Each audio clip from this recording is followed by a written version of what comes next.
Hi, Gaye DeRusso, the Majestic Rider. So here today with Terry Zygalinski, and he's going to give us some more information about dog field trials. Hi, Terry. Hi, Gaye. How are you doing? Fine. All right. I look like Tim Wall. Yeah, exactly. All right. Can you tell me more about dog field trials for people who don't know what they are? Sure. Do you want me to tell them people? Whichever way makes you more comfortable. All right. So I don't know the exact history behind bird dog trialing, but I'll look at the camera. Just because you're talking. Yeah, take it down. Probably the turn of the century. I think it had something to do with English setters, Irish setters, and English pointers, where people wanted to prove that they had the best dog. When you put a carrot out there, people started striving for the prize, and they started competing, ranchers or farmers for the most birds, and it evolved into a sport of field trialing.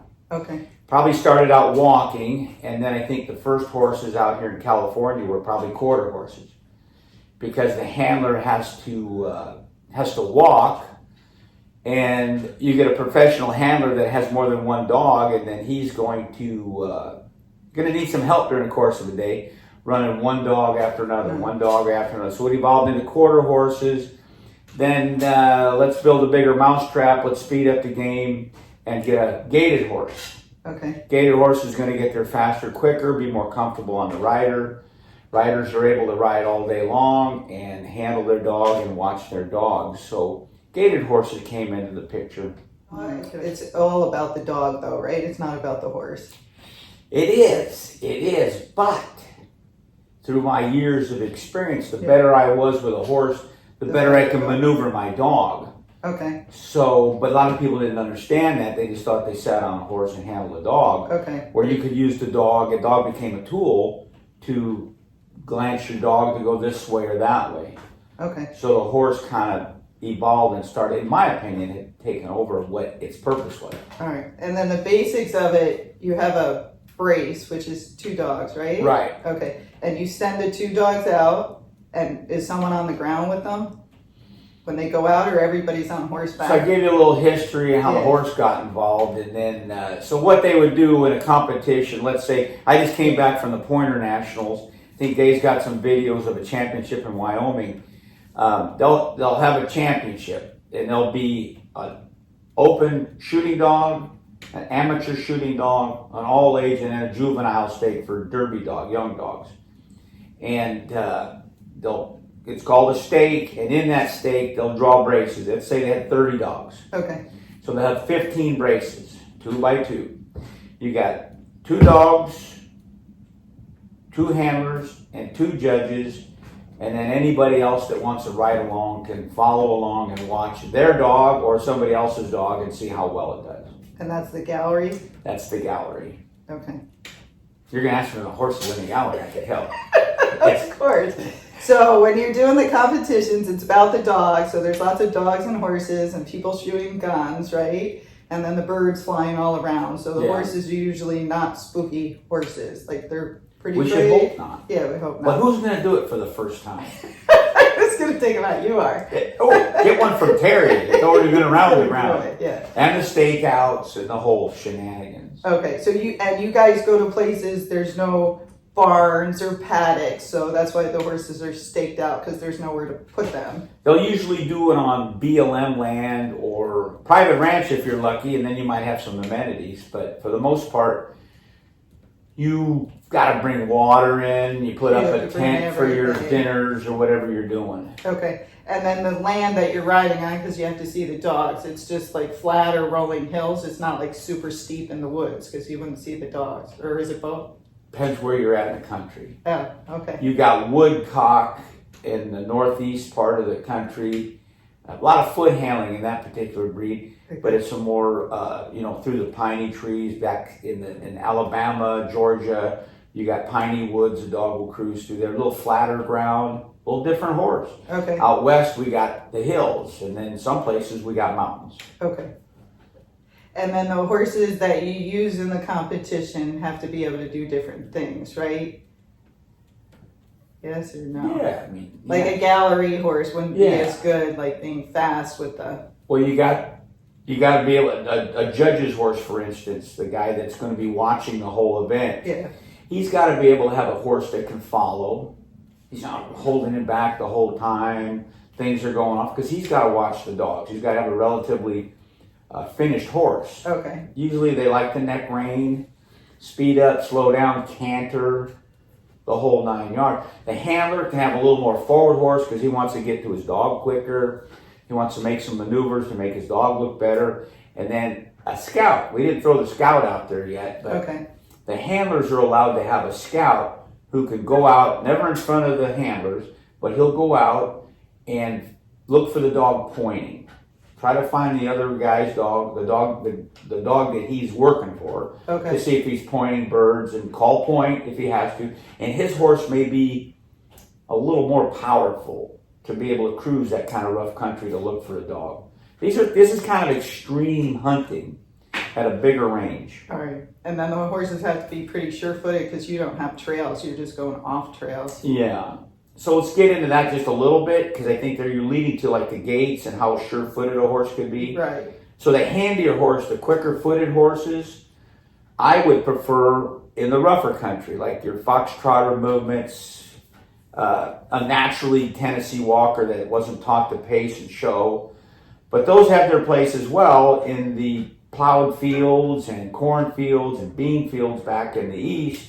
That horse, if you get a trottier horse in tough or let's say thicker brush or muddier country, he'll go to trotting, he'll be uncomfortable, and it will be less desirable. So you'd rather have one maybe. You'd rather have a little walk into him, a little Yeah. walk, because you'll break up that walk, like going to the beach. Yeah. You take a pacey horse or a Tennessee walker that reaches out and strides to the beach, he becomes quite comfortable.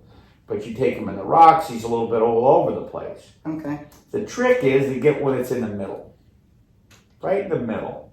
He can do both. He can go to the beach and be quite smooth, and he can go in the mountains and be quite smooth. Some of them aren't. Some of them Tennessee walkers, you get them out going down, steep terrain, Idaho, Oregon, Washington, parts of California, and they're a little all over the place. You need a little tightness, or you'll stress their hocks, and you won't have longevity. Gotcha. So the pep, pep, pep, pep, pep, like Charlie. That's his horse that he does endurance with. He's pretty handy. Yeah. He'll get around, and he'll be good in most kind of terrain, and that's what I'm looking. I'm looking for a horse you could call me up and say I'm looking for a foxtrotter. I'll kind of know what you mean and what you want, and you call me up, tell me what you want a walking horse. But I think somewhere in the middle lies what you should be looking for, unless you're just kind of walking a lot, then the trotty horse isn't going to be so bad.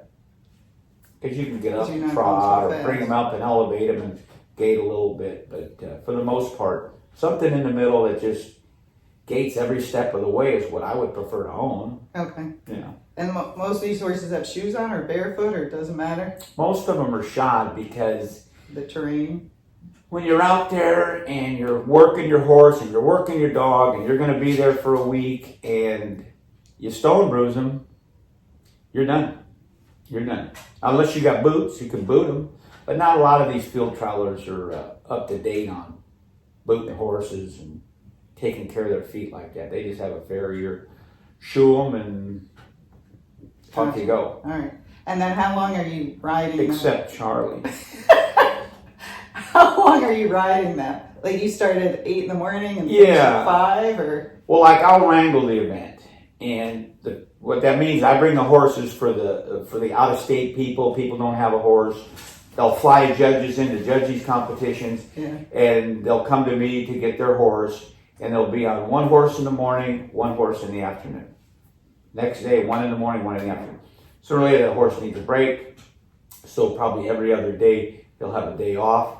So they get probably 4 hours a day. Okay, so pretty good workout. Pretty good workout. Probably, when you think about it, if they travel 3, 4, there's a lot of stopping and go. That's another thing the horse has to be able to do.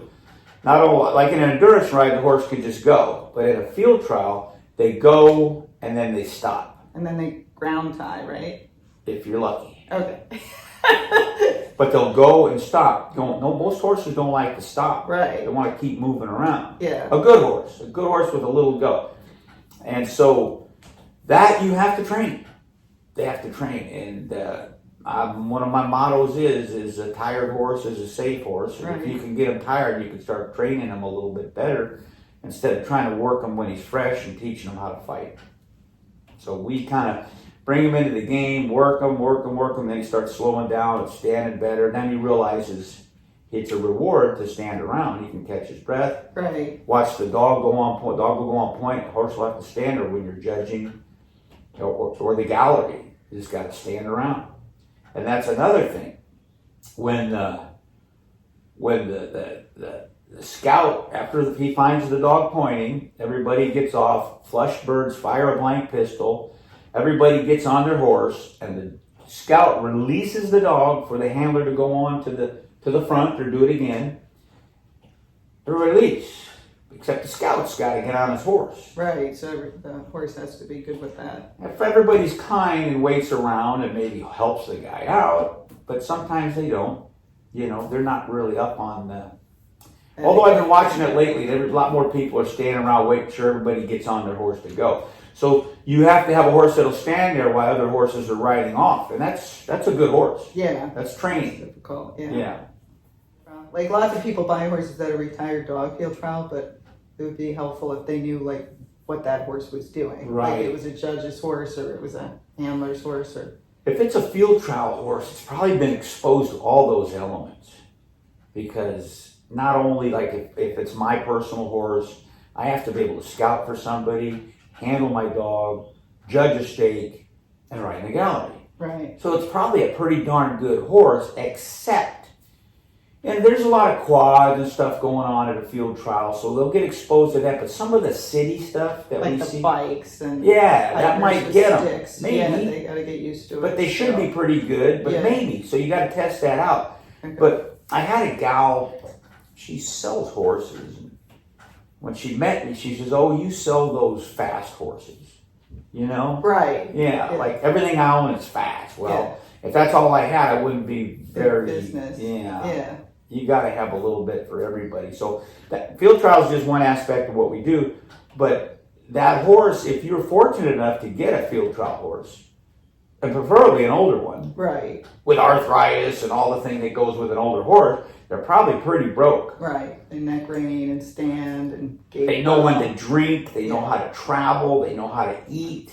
Yeah, because you guys trail are all over, All so they over. can't be bad at. They're getting sitting in the that trailer for 6 hours and going to the next event, getting out, getting a drink, know when to drink, know how to drink, know how much to eat before you have to drink, and put that fluid over your food, Right. so you could pass your your food with the ease.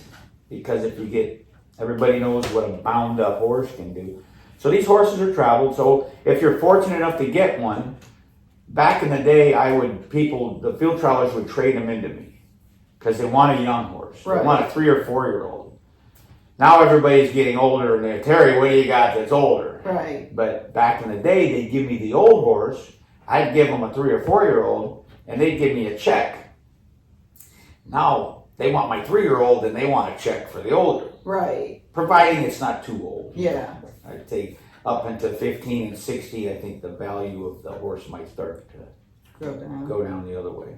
Gotcha. But up until that point, if you're fortunate enough to get a broke field trial horse, then I think you'd be hitting a home run, in my opinion. Of course, there's a lot of field trials that maybe don't ride the right way or do the right things with their horse. Right. But you can get ones that go slower or faster. Yeah. You just got to test them and see what they are. And in the field trial world, it's predominantly male dominated, except certain breeds are starting to become more women out there doing it, just like everything. But we say, "Can you get a wife's horse?" And then the trail riders come to me and they want a husband horse. Yeah. It's the same damn horse. It's a horse that's relatively easy going, no shenanigans, no buck, bolt, twist, or rear. Right. And so that kind of horse is out there for people that don't ride as well.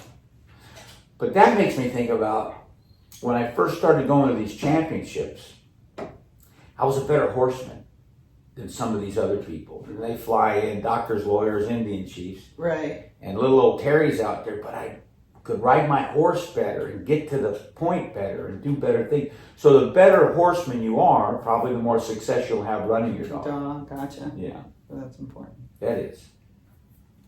What else? I don't know. Let me think. There's so much more to it. know. We're going to leave here going, oh yeah, one more. We're going to do the Colombo. Yeah. One more thing. And how long have you been doing this for? Ooh. Probably since like 1980. I know I don't look that old, but I've been doing it since I was a kid. And how did you get into it? Did somebody introduce it to you, or? No. Everything I've done is just bam, right there. You want to do tennis? Bam, there I am. Let's go do it. So when I was about 20 years old, 21, my girlfriend and I at the time split up. Yeah. And I wanted a dog. And you can't have your dog in the house. And so I wanted to go hunting. So I bought a hunting dog. And I didn't know nothing, I just loved and raised a dog and took it hunting, and it showed me how to hunt. Yeah. And then pretty soon somebody said, that's a pretty darn good dog. You should go field trialing. What's that?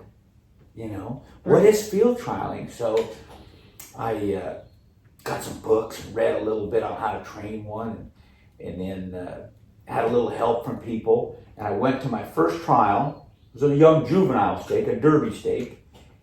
And guess what? I won it. I won the first thing I was in. And then you're feeling, I gotta do more of this. This is great, Right. Yeah. So I started learning more about it. Started field trialing. I would go rent the horses. I was fortunate enough to go.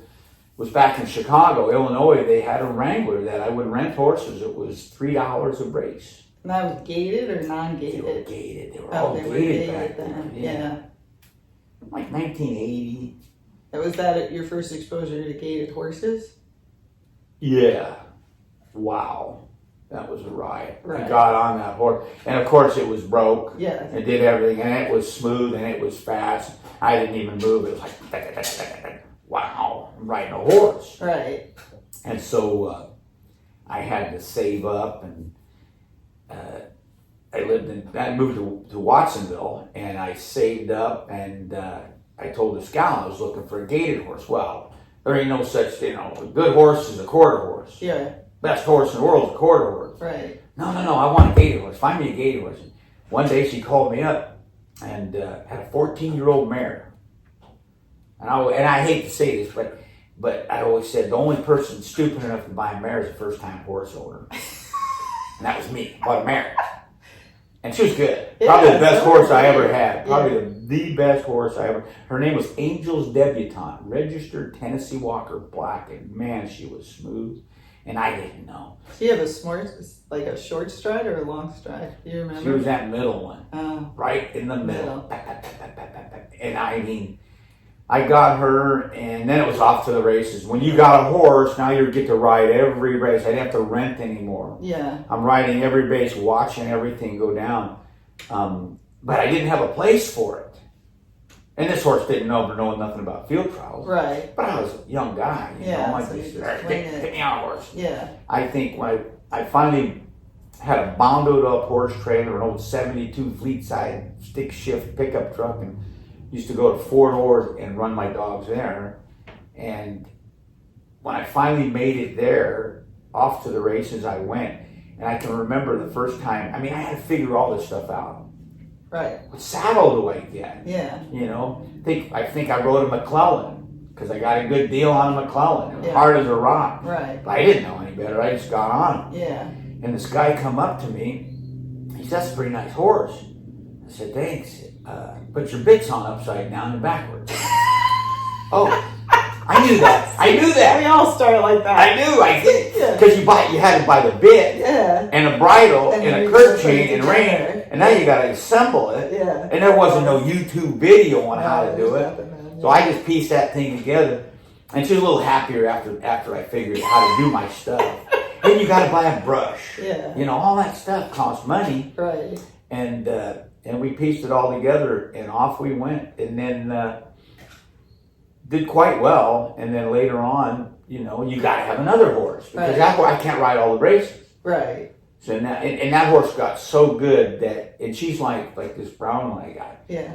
People want to borrow it. Right. Can I borrow your So horse to run good. my dog? Because Yeah. she was just so good. Right. My family, people that never rode, get on her. We'd come have parties at the house and they'd go, "Ooh, ride a horse." And Right. she was that good. Yeah. And then I bought another one, and then just like everything, I think I just enjoyed buying horses. Right. It's like opening a Christmas present every time. You know, and then what's your fad now? Black horse with 4 white socks? Yeah. Let's get one of those. Yeah. Or a chestnut with a flaxen mane and tail. Yeah. Now it's a paint, and now it's a blue roan, and now it's a buckskin. And then pretty soon I added to my collection, had a 3-horse trailer and a nicer truck and a cab over camper, and then pretty soon they wanted, can we rent a horse from you? And so, And that's when the wrangling yeah, started. and, you know, Oh, and I that's started pretty paying cool. for my dog hobby. Yeah. Oh, this is pretty cool. Pay for a couple entries. Right. And then pretty soon somebody want to buy one. Well, that's gonna pay for more of my hobby. Right. And so, And and it was hard to find one in California. Yeah. Well, But- you're one of the first people who had a lot of gated horses here, right? Yeah, maybe, probably, yeah. They're always spouting out here and there, just like realtors. Right. Next thing you know, your wife's in the business. Hey, Yeah. hey, we're selling real estate. Everybody's selling gated horses because Yes, but you've they're, done it a long time. they're good for new people. Most of my customers come and they say, you know, I rode as a kid and I want to ride again. Kids have left the house. I'm 50 years old, and I heard about these gated horses, and all the gated people are buzzing around out there. And if they're lucky enough, Yeah. you know, if they got a good horse, they're out there riding. If they got a bad horse, they become a caretaker. Right. Quite good at feeding them and brushing them. Yeah, but not riding them. And I'm telling you right now, if you're listening out there, if you're one of those, get on with your life. Find a new home for that horse. Let somebody that can ride it, and you find that horse that gets you out on the trail. That is where it happens. That's what you got into it for, Right. to live your life. You got to feel safe on them. Because Yeah. now you've had all the colors, I have. right? So Yeah. colors don't matter so much. You'd rather have a safe horse than goofy horse. It reminded me of a story to a field trialer, and it was a young horse, but it was a roan, I call him macaroni. He looked like macaroni and cheese. Wasn't the most attractive roan, you know, kind of black roan or brown and black, like a Like bay kinda roan. splattered. Bald face. Yeah. You could see his eyes. And a friend, his name was Jim, kind of a new guy. He needed a horse. And I said, Jim, this 3-year-old is unbelievable. I've been out here trialing off of him. He's just doing everything. And we called him Mac from macaroni and cheese. And where were we going with this? Color-wise? No, Oh, the just color, the yeah. color. We're old. She didn't give me any Adderall or anything. Forget what we're talking about. Who And am I? where was it? It was at that point where, and he thought the horse was beautiful because he got on it. It And just went. then it was like, there is no bad color to a good horse. No, that's Some of the hard part yeah. for people. They Oh, get stuck in color. they got a wish list. And then they pass on all the good horses and end up with a disaster. If you're capable and you can ride rather well, then you can have a bigger wish list. Right. But that wish list gets narrowed down the less your capabilities are, and the Right. older you get, that's probably going to get even narrower. And there is no color, no size, no shape for a good horse. Right. This horse was big and he wanted little. You know, find a stump to get on. Right. Get on him and go, Yeah. because he's not going to hurt you. Yeah. And he's smooth and he's gentle So He you have doesn't everything trip. Else. Yeah. and you know, there's in the wish list, it's what you can and can't do. You know, That should be it. Instead Yeah. of what they're writing about the horse, it should describe themselves. yeah, Like yeah. fearful, don't ride well, can't get on a stump to get on, difficulty getting off. That would help the sellers. Bad get the knees, right bad horse. back. Yeah. Not going to ride it much. Yeah, Yeah. yeah. All those things would help. And then, you know how many, when you narrow that list down, that horse is rather difficult to find. It is. And probably expensive. if it's got some of the stuff on or it. old. Yeah, or old, which a lot of people don't want to do, but 2 years of fun is better than 6 months of torture. Or 6 years of torture. Or never riding it. Yeah. Or a $2,000 deductible and an airlift. Right, yeah. Yeah, that helicopter ride's a lot more expensive than the horse, yeah. You know, the more you sit here and think about a lot of things, the more stories you can come up with. Oh, yeah. And everybody's got stories. But mine is about people and horses. You know, like the endurance thing now is taking over my dog fixation, you know, and I like the horses now more than I like the dog. Not really, I love my dogs. Right, but the sport of it, or the Start- challenge of Yeah. tennis. And the relationship you can have with a horse, I always treated horses like a tool, Yeah, you know, and I always rode them and got them better for other people to own and didn't appreciate what I was doing to that horse to get him to that level. And now at my age now, I'm realizing what I have done for other people, I have to now do for myself. And if I can't do it myself, who would I get to do it? right. So you hire somebody like Adolfo and say, call me when he's ready. Yeah, I don't want no shenanigans. I don't want a good horse. I want a horse that's on the money, stand still for me to get on, and I can go chase my dogs or I can go endurance riding, but get him ready for me. And when and pay the bill. right. Because the other bill is worse. Yeah, right. The other bill is The bad. hospital bills a lot more. Yeah, Yeah. There's a lot of stories about people and horses in my life. yeah. Well, we'll do more. Yeah. I think that works for now. It's a pleasure talking with you. I didn't want to do this. He never talks to me, even though I'm at his barn, because he's too busy. You know, now I got to look at myself. How old do I look during that interview? Was my posture right? We'll see. I don't know. I better die a little bit for these interviews.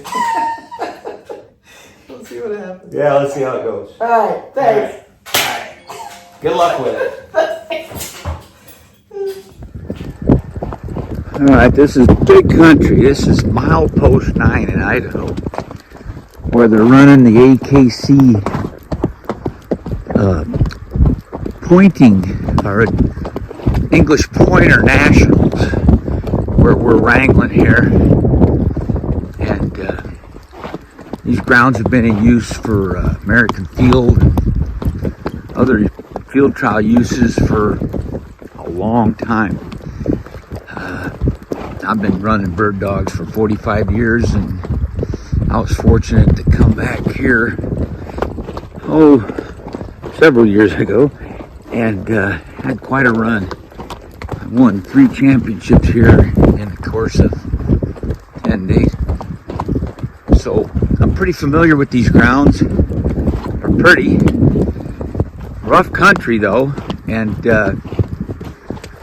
I'm catching up because they're doing it out and back, an hour out and an hour back.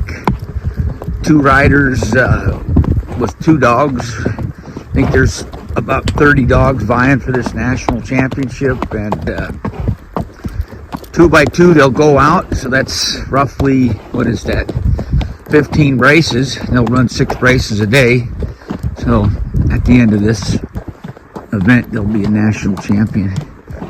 It's a big hill right there, we gotta go up. I gotta catch the other end and come back and help a good friend of mine try to win this thing.